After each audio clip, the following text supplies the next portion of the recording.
ሰላምና ጤና በያላችሁበት ተመኘን። የተወደዳችሁ የመሃል ሚዲያ አድማጭ ተመልካቾቻችን እንደምንውላችኋል። ዛሬ ለተቀዳሜ ከመሃል ሚዲያ ወደ እናንተ እንዲደርሱ ያጠናቀርናቸውን የቀን መረጃዎቻችንን ይዘንላችሁ ቀርበናል። በቅድሚያም ዋና ዋናዎቹን በማሻገር እንጀምራለን። ለጥፋት ኃይሎች ሊደርስ የነበረ የክላሽ ጥይት በቁጥጥር ስር መዋሉ ተገለጸ። የፌደራል ጠቅላይ ፍርድ ቤት የፌደራል ከፍተኛ ፍርድ ቤት በሽብርተኝነት ለተከሰሱት ዶክተር ሲሳይ አጉቾ ፈቅዶ የነበረውን የ100,000 ብር ዋስትና በጊዜያዊነት ማገዱ ተገለጸ። የተንቤን አገው የማንነትና የራስ አስተዳደር ጥያቄ ለፌዴሬሽን ምክር ቤት መቅረቡ ተሰምቷል። ዝርዝሩን ይዘናል። ትህነግ ለጦርነት ሰፊ ዝግጅት እያደረገ ነው ሲሉ ኮሎኔል ደመቀ ዘውዱ ገልጸዋል። ዝርዝር ዘገባውን ይዘናል። እስራኤል ከአሜሪካ ጋር በመተባበር በኢራን ላይ የአየር ጥቃት መክፈቷን ገልጻለች። ሰፊ ዘገባን ይዘናል። ይህ በእንዲህ እንዳለ እስራኤል በኢራን ላይ የቅድመ መከላከል ጥቃት ማድረሷን ተከትሎ ኢራን በበኩሏ ወደ እስራኤል በርካታ ሚሳይሎችን መተኮሷን የዜና ምንጮች ዘግበዋል። ሰፊ ሽፋን የምንሰጠው ነው። ቀደም ብለን ያደረስናቸውን አበይት ርዕሰ ነጥቦቻችንን ጨምሮ ሌሎች ቀሪም ያልተሰሙ አዳዲስ መረጃዎችን አካተነ በዛሬ መሃል ዜናችን ይዘንላችሁ ቀርበናል። ዜናውን ላይክ እና ሼር ሚዲያችንን ሰብስክራይብ እያደረጋችሁ የአብሮነት ቆይታችሁ ይጠነክር ዘንድ የአክብሮት ግብዣችንን እያቀረብን ከመሸጋገሪያ በኋላ እንመለሳለን። በፓርኮች በተከበበችው አዲሷ ፒያሳ ላይ አፓርትመንት ቤቶችን ከታላቅ የ30% ቅናሽ ጋር በካሬ በ73500 ብር ብቻ የወዳጅነትና የአራዳ ፓርክ ውብ እይታ ያላቸው ዘመናዊ አፓርትመንቶችን ባለ 1 መኝታ በ3.6 ሚሊዮን ብር ሙሉ ክፍያ፣ ባለ 2 መኝታ በ6.9 ሚሊዮን ብር ሙሉ ክፍያ፣ ባለ 3 መኝታ በ9.5 ሚሊዮን ብር ሙሉ ክፍያ ወይንም በ514000 ብር 10% ቅድመ ክፍያ ጀምሮ ቀሪውን በ3 ዓመት በግንባታ ሂደት እየከፈሉ የቤት ባለቤት ይሁኑ።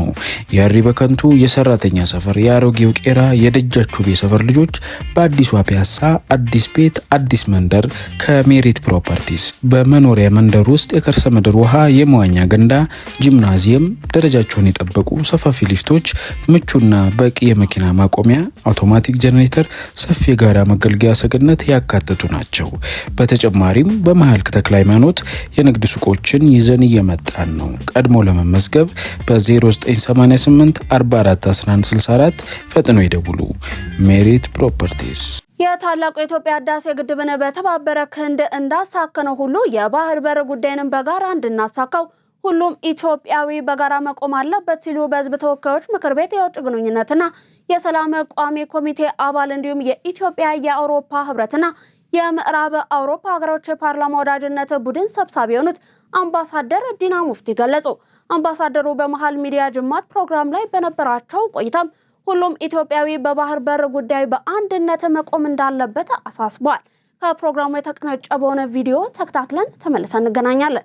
ዛሬ ዓመት ይሁን የዛሬ 2 ዓመት ይህንን የትውልድ ጥያቄ ማሳካቱ ነገር ኦሬዲ ውጤታማ ይሆናል ብዬ አስባለሁ።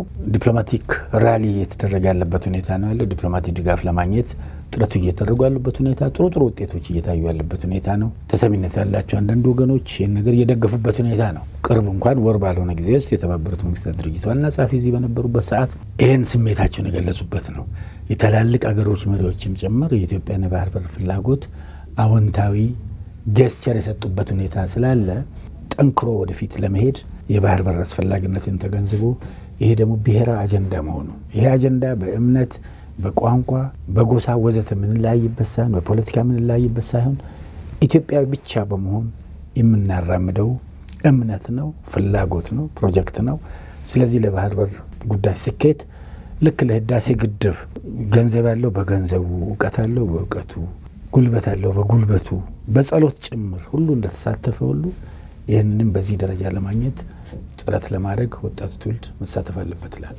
የተወደዳችሁ ተመልካቾቻችን አምባሳደር ዲና ሙፍቲ በመሃል ሚዲያ ጅማት ፕሮግራም ላይ ቀርበው ስለ ባህር በር ጉዳይ ሰፊ ዘገባን እየሰጡበትን ሙሉ ፕሮግራሙን በነገው ጅማት ፕሮግራማችን 9 ሰዓት ተኩል ላይ ተመለከቱ ዘንድ የአክብሮት ግብዣችንን ከወዲሁ እናቀርባለን።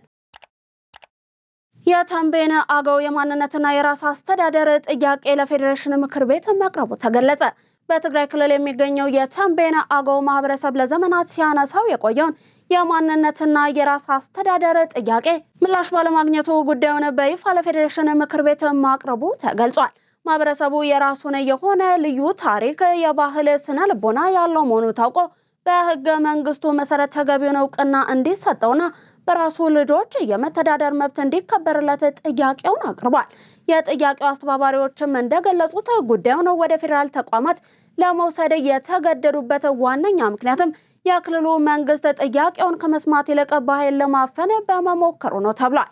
በክልሉ ውስጥ የሚነሱ የማንነት ጥያቄዎች ተገቢውን ትኩረት ተሰጥቷቸው በውይይትና በህግ አግባብ ካልተፈቱ እየጨመረ የመጣውን ቅሬታ ለአካባቢው ሰላም መደፍረስና ለከፋ ብጥብጥ ምክንያት ሊሆን እንደሚችልም አስገንዝበዋል። ሜጀር ጀነራል አብድረዛቅ መሐመድ ሀጂ የሶማሊያ አየር ኃይል አዲሱ አዛዥ ሆነው ተሾሙ።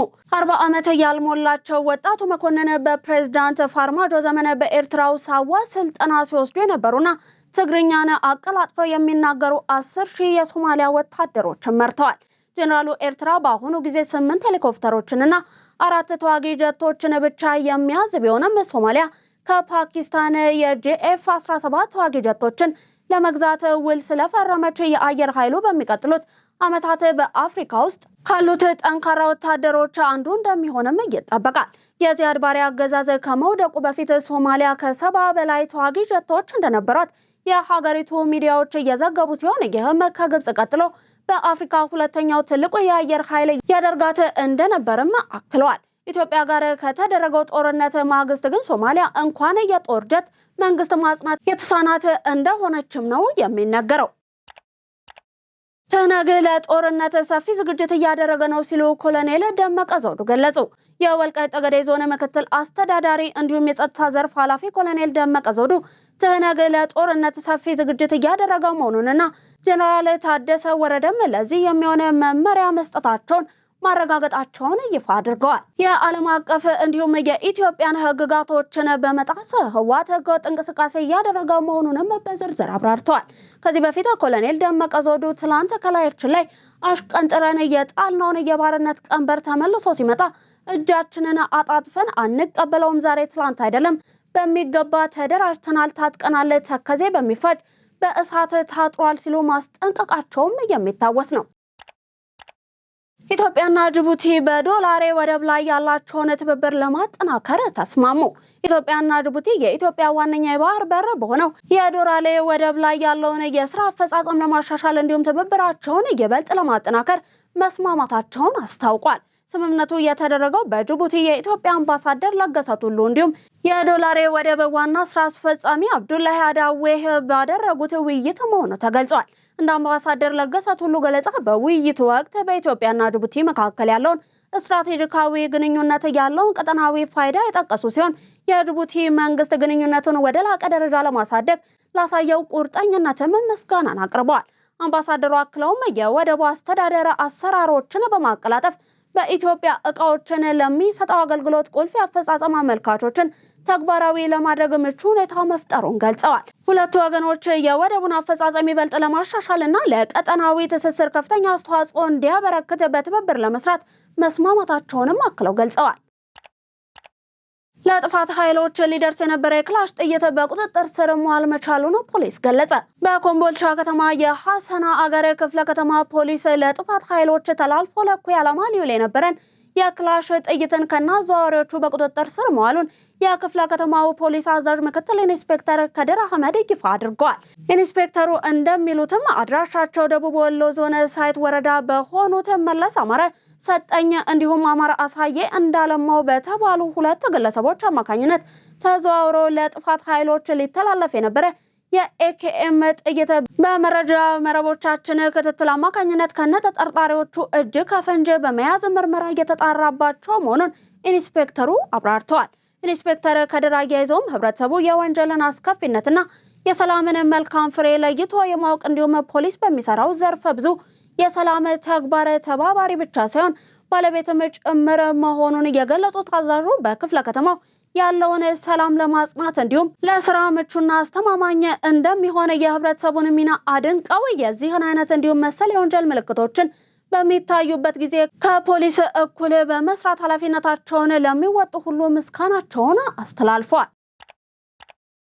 የፌዴራል ጠቅላይ ፍርድ ቤት የፌዴራል ከፍተኛ ፍርድ ቤት በሽብርተኝነት ለተከሰሱት ዶክተር ሲሳይ አጉቾ ፈቅዶ የነበረውን የ100,000 ብር ዋስትና በጊዜያዊነት ማገዱን ገለጸ። ጠቅላይ ፍርድ ቤቱ ይህንን ትዕዛዝ ያስተላለፈው የፌዴራል አቃቤ ሕግ ባቀረበው የይግባኝ አቤቱታ ላይ የመጨረሻ ብይን እስኪሰጥ ድረስ መሆኑን ጠበቃቸው ተናግረዋል። የአማራ ክልል ከፍተኛ ባለስልጣናትን በመግደል እንዲሁም የመንግስትን ስልጣን በኃይል መቆጣጠር በማሰብ የሽብር ድርጊት ፈጽመዋል በሚል ከተከሰሱት 51 ሰዎች መካከል አንዱ የሆኑት ዶክተር ሲሳይ ባለፈው ሰኞ ዋስትና ተፈቅዶላቸው ከቂሊንጦ ማረሚያ ቤት የተለቀቁት ረቡዕ ዕለት ነበረ። ሆኖም ከማረሚያ ቤት እንደወጡ በፖሊስ ተይዘው ወደ ፌዴራል ፖሊስ የወንጀል ምርመራ ማቆያ መወሰዳቸውን ጠበቃቸው አቶ ሰለሞን ገዛኸኝ ገልጸዋል። ትላንት በጠቅላይ ፍርድ ቤት ይግባኝ ሰሚ ችሎት በቀረበው ክርክርም አቃቤ ሕግ ከፍተኛ ፍርድ ቤት የተከሳሹን ማህበራዊ ኃላፊነትና የቤተሰብ አስተዳዳሪነትን ከግምት ውስጥ በማስገባት ዋስትና መፍቀዱ ተገቢ አይደለም ሲል ተከራክሯል።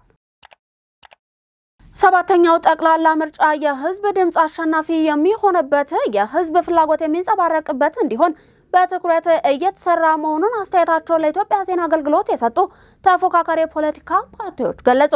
ሰባተኛው ጠቅላላ ምርጫ ግንቦት 24 ቀን 2018 ዓ.ም እንደሚካሄድ የኢትዮጵያ ብሔራዊ ምርጫ ቦርድ ይፋ ያደረገው የጊዜ ሰሌዳ ያሳያል። ቦርዱ ምርጫውን ማካሄድ የሚያስችሉ የተለያዩ ቅድመ ዝግጅቶችን በማድረግ ላይ ሲሆን የመራጮች ምዝገባ ከየካቲት 28 ቀን 2018 ዓ.ም ጀምሮ ያካሂዳል። ፓርቲዎች እጩዎቻቸውን እያስመዘገቡ ሲሆን ምርጫ አስፈጻሚዎች የአሰልጣኞች ስልጠናም በቦርዱ በእኩል እየተሰጠ ይገኛል።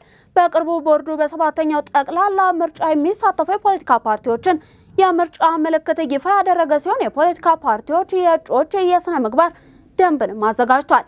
ምርጫውን ፍትሐዊ፣ ዲሞክራሲያዊና ተአማኒ ለማድረግ ያለውን የስነ ምግባር ደንብም ፓርቲዎች ፈርመዋል።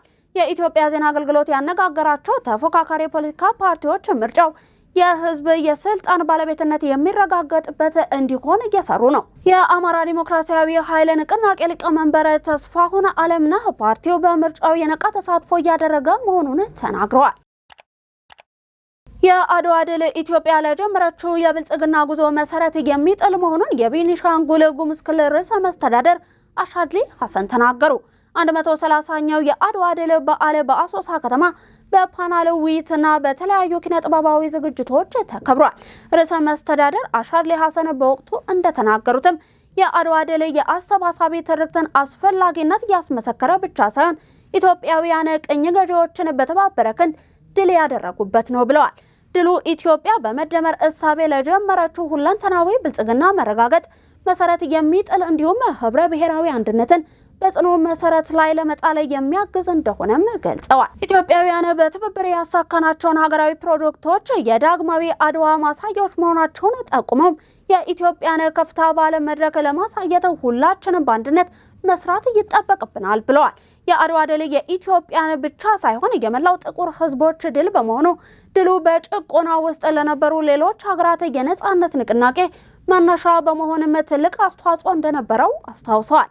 በመድረኩ ላይ የክልሉ ከፍተኛ አመራሮች፣ የጸጥታ አካላትና የተለያዩ የህብረተሰብ ክፍሎች ታድመዋል።